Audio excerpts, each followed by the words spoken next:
There's nothing dramatic about the beginning of a lie. It's small, polite, even tender.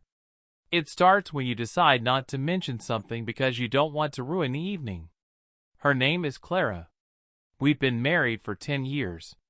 She teaches English at a small private school. I'm Daniel, a freelance photographer who spends too much time editing pictures of other people's happiest moments. If you'd asked me 6 months ago, I'd have said we were fine. Not perfect, but stable. The kind of marriage that runs on habit and shared groceries. But now, when I think back, I can see how long the silence had been growing, like cracks under paint. Clara started staying later at work. At first it made sense. Exam season, new students, parent meetings. I never questioned it. I liked that she cared about her job. She'd come home tired, sometimes carrying the faint smell of chalk and perfume, a mix that, until recently, felt like home. We'd still talk, just differently. She'd ask about my shoots, and I'd tell her stories about clients and strange lighting requests. She'd smile, nod, but her eyes were somewhere else. Not distracted, occupied. One night, while we were having dinner, she mentioned a new teacher. "His name's Mark," she said casually. "He's filling in for the literature classes." "New guy, huh?" I said. She smiled, a small, private smile. "Yeah. He's funny. The students love him." That was it. A harmless sentence. But the way her face softened when she said his name, that's what stayed with me. I didn't think much about it until a few weeks later. We were getting ready for a school charity event she'd helped organize. She stood in front of the mirror, putting on earrings I hadn't seen her wear in years. "You look nice," I said. She glanced at me in the reflection. "You always say that, because it's always true." She smiled faintly, then went back to adjusting her hair. At the event, I saw her from across the room, laughing with someone tall, wearing a gray jacket, and that casual confidence of people who are used to being listened to. I didn't know who he was, but I didn't need to ask. He touched her elbow when she laughed, and she didn't pull away. It wasn't romantic, not yet. But it was comfortable. Too comfortable. When she noticed me watching, her smile faltered. For a second, guilt flashed in her eyes, not because she'd done anything wrong, but because she knew what it looked like. We drove home in near silence. She stared out the window, tracing shapes on the fog glass. "I didn't know you'd be watching me," she said finally. "Should I not have been?" She didn't answer. After that night, something shifted. She became careful, not in what she said, but how she said it. Her phone was face down more often. When I'd walk into a room, she'd minimize tabs on her laptop like a reflex. I wasn't naive. But I wasn't ready to know either. Knowing makes it real. I told myself stories to fill the silence. She's just tired. It's work stress. You're imagining it. But then came the night she said she'd be grading papers at school. I offered to bring her dinner, just to surprise her. When I arrived, the classrooms were dark. Only the teacher's lounge had a light on. I walked closer and saw her silhouette, leaning against the counter, head tilted slightly. She wasn't alone. Mark stood in front of her, close. Too close. I couldn't hear the words, but I didn't need to. Her body language said everything. That mix of comfort and hesitation, the way she tucked her hair behind her ear, the same way she used to do with me. Then he touched her face. Gently. Like someone testing the edge of a wound. And she didn't move. I didn't stay to see what happened next. Some things you don't need confirmed twice.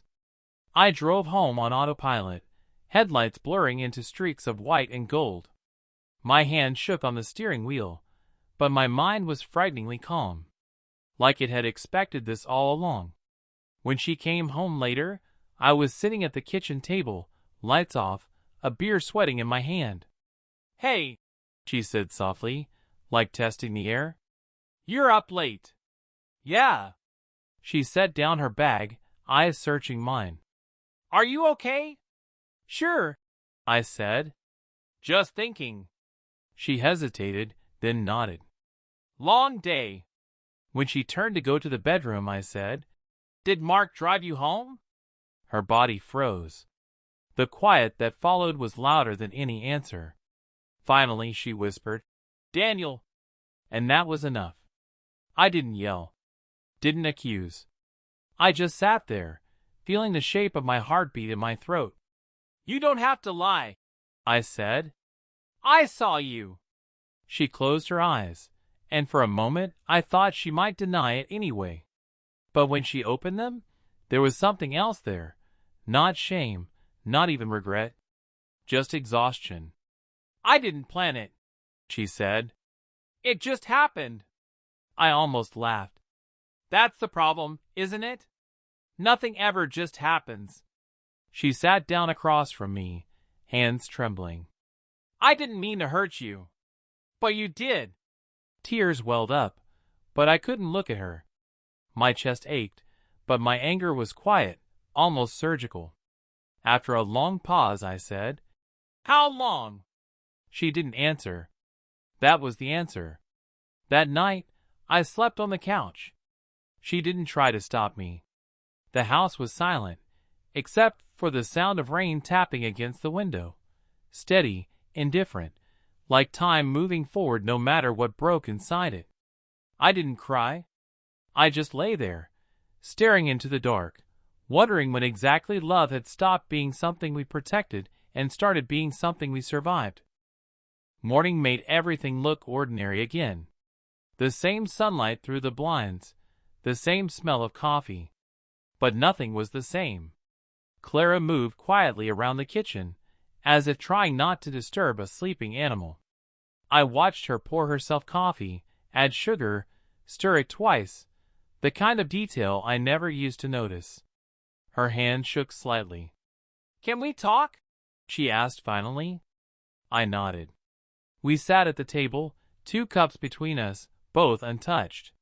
She said it before I could ask again. It's been a few months. I stared at her. The words didn't sting right away. They landed slowly like dust. A few months, I repeated. She nodded. It started after the workshop in March. We were both staying late, helping with lesson plans. It wasn't supposed to be anything. Then what was it supposed to be? Her eyes filled, but she didn't cry. A distraction, I guess. From how quiet we'd gotten. From how small I felt. That was the part that hurt the most. Not that she did it, but that she had needed it. We talked for hours that morning, in fragments. She told me about how she'd felt invisible, how I'd been distant, how life had turned into a list of errands and deadlines. I tried to tell you, she said. You were always working, editing, gone. I thought if I just waited, we'd find each other again. And when waiting didn't work, she looked at her hands. Then I stopped waiting. I wanted to hate her. I wanted to call her selfish, cruel. But the truth was, she wasn't wrong. I had stopped trying, too. I'd buried myself in work, convincing myself that stability was love. Still, hearing it out loud felt like bleeding through the skin. We agreed to take space. She packed a small bag that evening, said she'd stay with a friend for a while. No shouting, no scene. Just tired eyes and soft words. Before she left, she paused at the door. You were a good man to me, she said. Then why wasn't it enough? I asked. She shook her head. Because I stopped being good to myself. And with that, she was gone. The first few days without her felt surreal. The apartment echoed differently. Her coffee mug still sat in the sink. Her scarf hung by the door. Little traces of her, everywhere. I kept checking my phone, half expecting a message that never came. It's strange how absence becomes a sound, one you start hearing in everything. Friends tried to help. You'll move on, they said. People make mistakes. But they didn't understand. It wasn't just a mistake. It was the quiet dismantling of everything we'd built, brick by brick, silence by silence. At night, I catch myself scrolling through old photos of us. The smiles looked genuine, but now I could see what was missing, not joy, but curiosity. We'd stopped looking at each other like there was something left to learn. 2 weeks later, she came by to pick up more of her things. We kept it polite. She avoided my eyes. When she was about to leave, I said, "Is it still happening? With him?" She froze. "I just need to know," I said. "Yes," she whispered. "But it's ending. It has to." I wanted to ask why it had to end now, after everything had already broken. But I didn't. Maybe some answers aren't for us. That night, I met with my friend Michael at a bar. He'd known me since college, the kind of friend who doesn't fill silences. "You still love her?" he asked. "I don't know what that means anymore," I said. "I love who she was. I love what we were. But right now, I don't even recognize her." He nodded. "Then maybe what you loved was already gone before she left." I didn't answer, because deep down, I knew he was right. A few days later, Clara called. "I can come by if you want to talk," she said. Her voice was gentle, unsure. When she arrived, she looked thinner, her eyes hollow. She sat across from me, like a guest. "I told him it's over," she said quietly. "It wasn't fair to anyone." I didn't feel relief. I didn't even feel satisfaction. Just exhaustion. "Do you want to try again?" I asked. She hesitated. "Do you?" The truth was, I didn't know. I missed her, but not the version of her who lied. I missed the woman who used to read me lines from her favorite novels, who used to drag me out to dance in the kitchen. That woman wasn't gone. She just wasn't mine anymore. "I think we broke something we can't fix," I said finally. She nodded, tears slipping silently down her face. "I don't know how to stop loving you," she said. "Maybe you don't," I said. "Maybe it just changes shape." We sat there in the half-dark, the air between us thick with everything we couldn't name. When she left this time, she didn't say goodbye. She just touched my shoulder as she passed, a small, trembling gesture that felt like both apology and farewell. After she left, I turned off the lights and sat in the quiet. For the first time in weeks, I cried, not the loud kind, but the kind that feels like gravity working through your chest. Because love doesn't die when someone leaves. It dies when you realize it's not coming back. And somewhere deep down, I already knew she wasn't. The hardest part wasn't the silence. It was learning how to live inside it. Weeks passed, then months. I started counting time differently, by how long it had been since I'd heard her voice. At first, the days dragged, heavy and slow. Then, quietly, they started to move again. Not faster, but lighter, like something in the air had thinned. Clara sent a few messages in the beginning, polite, hesitant things. "Hope you're doing okay." I dropped off the extra house key in the mailbox. Nothing that invited a response. And maybe that was the point. I didn't ask about Mark.